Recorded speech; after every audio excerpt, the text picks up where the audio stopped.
Oke, bismillahirrahmanirrahim. Assalamualaikum warahmatullahi wabarakatuh. Baik, hari ini di hari Jumat ini, seolah kita akan mengawali pembelajaran tematik menyambung perkembangbiakan tumbuhan. Ya, kalau yang lalu kita sudah belajar tentang perkembangbiakan tumbuhan secara generatif, maka hari ini kita akan belajar perkembangbiakan tumbuhan secara vegetatif. Nanti kalian bisa lihat juga di buku tematiknya, itu halaman 38 nanti sampai halaman 43 ya, jadi Ustazah juga sambil menjelaskan ya. Baik, perkembangbiakan vegetatif ini adalah perkembangbiakan secara tidak kawin, artinya tidak melibatkan sel kelamin jantan dan sel kelamin betina. Ya, di sini suasananya lagi senam anak kelas 1 ya, ustazahnya sedang menyetor senam untuk pembelajaran adik-adik kelas 1 ya, jadi sambil mudah-mudahan tetap terdengar suara ustazah ya. Baik, perkembangan vegetatif ini, perkembangbiakan vegetatif ini dibagi menjadi ada dua macam. Ada yang secara alami, tumbuhan itu sendiri tanpa bantuan manusia, dan ada secara vegetatif buatan ya, atau dengan bantuan manusia. Nah, secara alami ada beberapa macam. Yang pertama adalah umbi. Nah, umbi ini adalah bagian tanaman yang menggembung dan tertanam di dalam tanah. Beberapa tanaman yang mempunyai umbi antara lain seperti ini yang ada di gambar, seperti kentang gitu ya, wortel, bawang gitu ya. Nah, karena dengan beberapa jenis ini, maka umbi ini dibagi menjadi 3 macam. Ada namanya umbi lapis, ya itu yang seperti bawang merah gitu ya. Bawangan itu kan berlapis-lapis ya. Jadi dia ciri-cirinya itu bentuknya berlapis-lapis, menggelembung, berair, dan memiliki sisik-sisik daun. Ya, itu dia. Contohnya ini yang ada di gambar, bawang merah gitu ya. Lalu kemudian yang selanjutnya adalah umbi batang ya. Umbi batang ini bagian batangnya yang berisi cadangan makanan. Batangnya tersebut nanti akan menjadi besar dan berisi. Nah, nanti pada permukaan umbinya ini nanti akan terdapat tunas. Nah, itu nanti yang akan tumbuh lagi menjadi tumbuhan baru. Contohnya ini kentang ya. Contohnya pada kentang, dia umbi batang pada batangnya. Lalu yang ketiga, yang terakhir adalah, ini kurang kelihatan ya. Ya, itu dia. Umbi akar. Umbi akar ini akarnya yang membesar, yang berisi cadangan makanan. Jadi contohnya adalah wortel, lobak, singkong, dahlia juga ya. Itu termasuk umbi-umbian. Termasuk lagi umbi akar ya, gitu ya. Nah, tadi umbi, sekarang yang selanjutnya adalah geragi.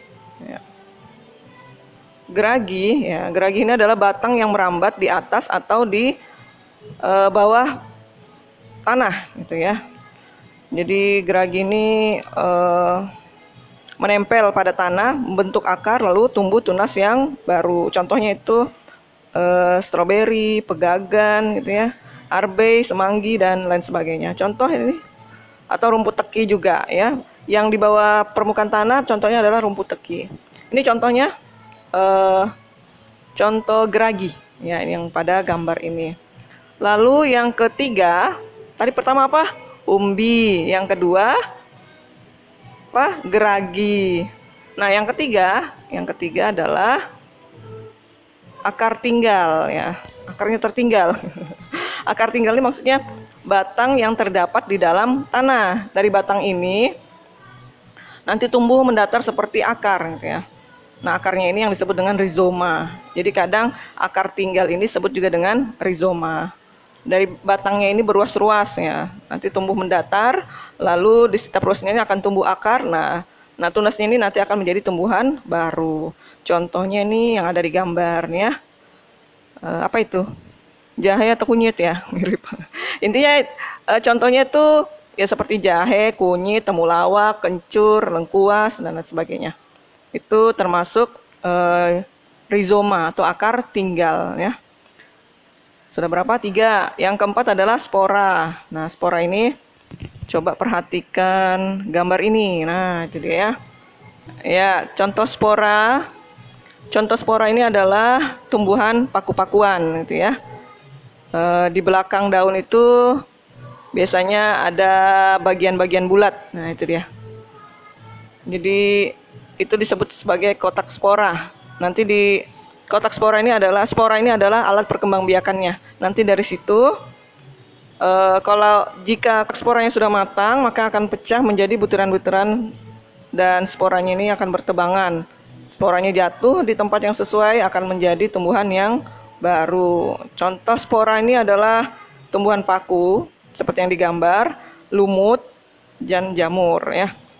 Dan yang kelima, yang terakhir adalah tunas ya. Tunas contohnya apa? Ya, nih, di pisang ya. Tunas ini tumbuhan anak yang muncul di samping induknya gitu ya. Contohnya adalah pisang, bambu, dan tebu ya. Calon tumbuhan baru yang muncul dari akar, batang, atau daun tanaman yang telah tua gitu ya. Tunas akar terdapat pada cemara, juga sukun. Tunas batang contohnya itu adalah pisang, bambu, dan tebu gitu ya. Sementara untuk contoh tunas daun, kalau tunas daun itu seperti gambar berikut. Nah, itu adalah cocor bebek ya. Ini tunas daun ya. Nah, itu adalah perkembangbiakan vegetatif alami. Lalu ada perkembangbiakan vegetatif buatan. Artinya berkembang biaknya ini dibantu oleh manusia gitu ya. Ada beberapa macam cara. Yang pertama ada namanya stek ya, stek. Stek ini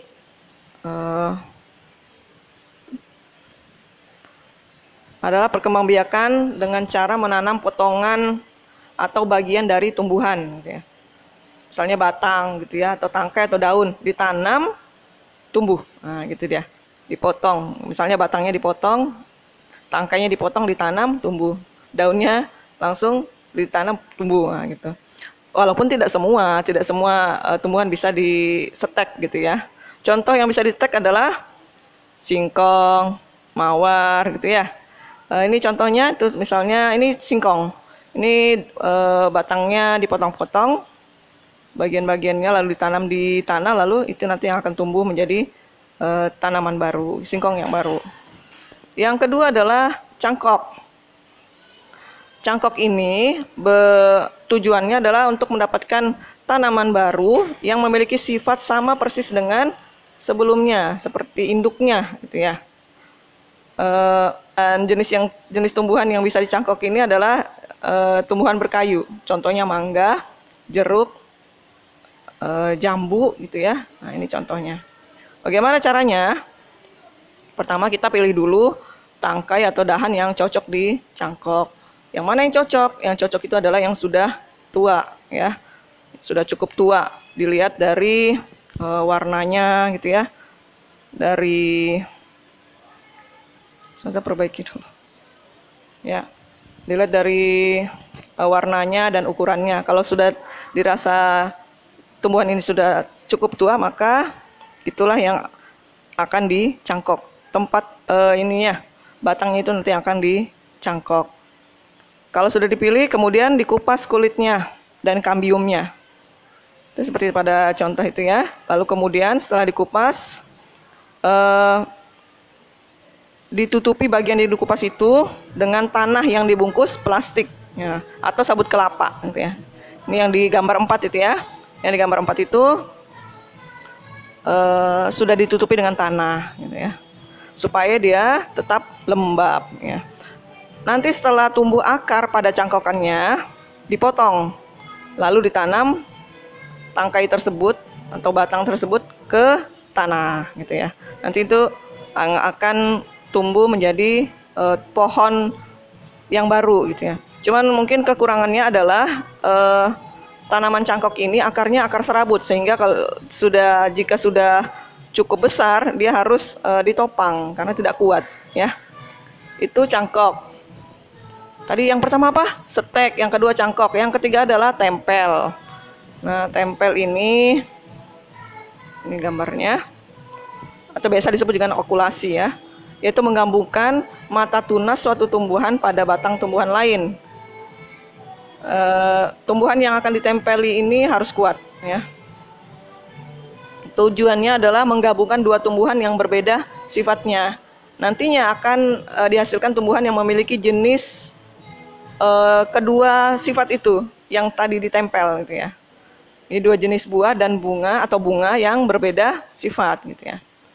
Contohnya biasa pada mawar akan menghasilkan dua warna atau lebih gitu ya. Karena mungkin yang satu mawarnya mawar merah, yang satu mawar putih misalnya, lalu ditempel. Nah, nanti dalam satu bunga itu ada dua warna jadinya gitu ya. Akhirnya tumbuhannya menjadi lebih indah gitu ya. Caranya seperti yang kita lihat di layar gitu ya. Mata tunas, batang pokoknya disayat kulitnya, lalu ditempelkan, lalu diikat dengan tali hingga tunasnya nanti tumbuh. Itu di gambarnya ya. Oke. Itu yang ketiga dengan cara tempel. Yang keempat dengan cara sambung atau enten. Teknik menyambung atau mengenten ini menggabungkan dua sifat unggul dari individu yang berbeda gitu ya. Jadi misalnya ada satu pohon, ada satu tanaman yang bagus.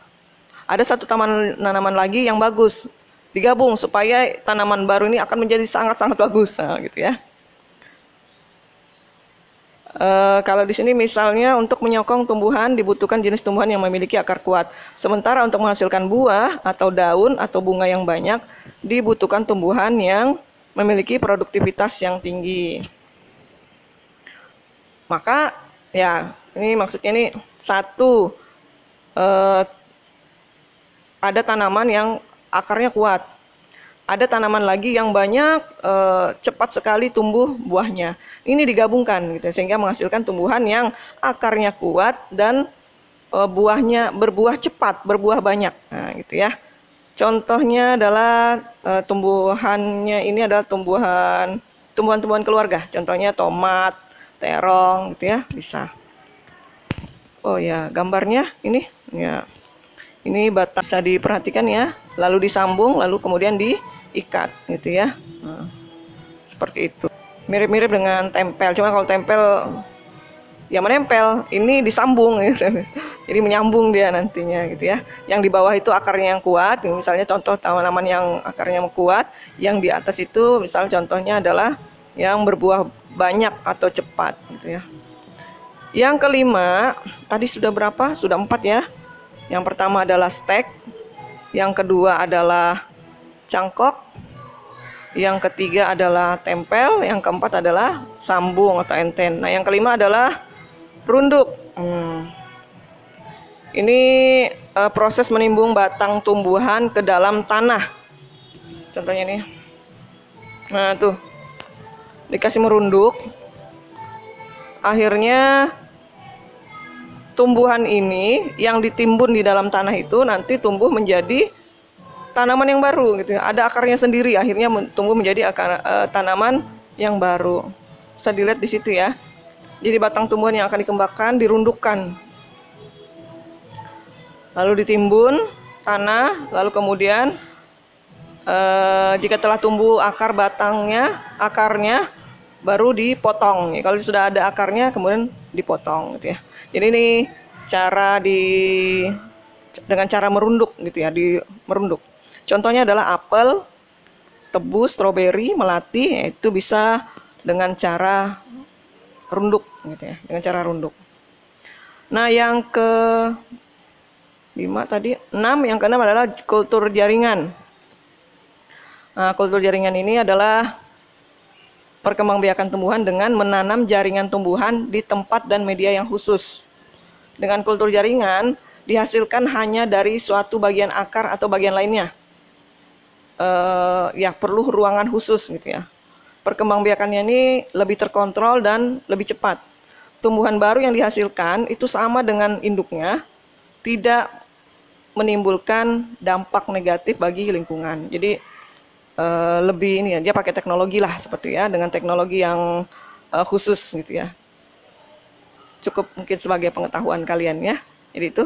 Jadi sudah tadi Vegetatif ada dua, alami dan buatan. Secara alami ada umbi, geragi, apalagi tadi spora dan spora, akar tinggal, rizoma atau rizoma dan tunas. Secara buatan ada dengan cara stek, ya, dengan cara cangkok, dengan cara ditempel, menyambung, lalu kemudian runduk, dan yang terakhir dengan cara kultur jaringan. Ya, mungkin itu pembahasan tentang perkembangbiakan tumbuhan secara vegetatif. Demikian dari Ustazah. Assalamualaikum warahmatullahi wabarakatuh. Oke, untuk tugas selanjutnya perhatikan gambar berikut, ya. Nanti kalian bisa screenshot lalu dibesarkan lalu di zoom. Kalian buat diagram, ya, seperti itu dari perkembangbiakan tumbuhan, ya. Nanti dibuatkan bagan, kan perkembangbiakan tumbuhan ada dua, ya, generatif, vegetatif, lalu kemudian dijelaskan. Untuk generatif cukup penjelasan tentang penyerbukan. Nah, kalau yang vegetatif kan ada yang alami, ada yang buatan. Nanti disimak lagi kembali atau silakan dilihat di buku tematiknya. Dan diagram itu dilanjutkan, ya, buatkan ini, ya. Jadi semacam ringkasan, rangkuman. Jadi ketika kita belajar itu jauh lebih mudah. Jadi Ustazah tunggu hasil ringkasan, ya, ringkasan berupa diagram untuk tugas perkembangbiakan tumbuhan, ya, itu.